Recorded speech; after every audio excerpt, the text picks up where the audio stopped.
முருகனும் தமிழும் ஒன்று, பிரிக்கவே முடியாது.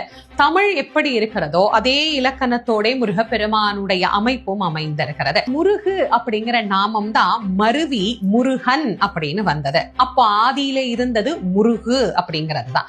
இப்ப தமிழ் அப்படிங்கிற வார்த்தை எடுத்தீங்கன்னா அதுல த மீ எள் 3 எழுத்துக்கள் வருகிறது. இந்த 3 எழுத்துமே முறையே வல்லினம், மெல்லினம், இடையினம் அப்படின்னு 3 இனங்களை நமக்கு குறிக்கக்கூடியதாக அமைந்திருக்கிறது.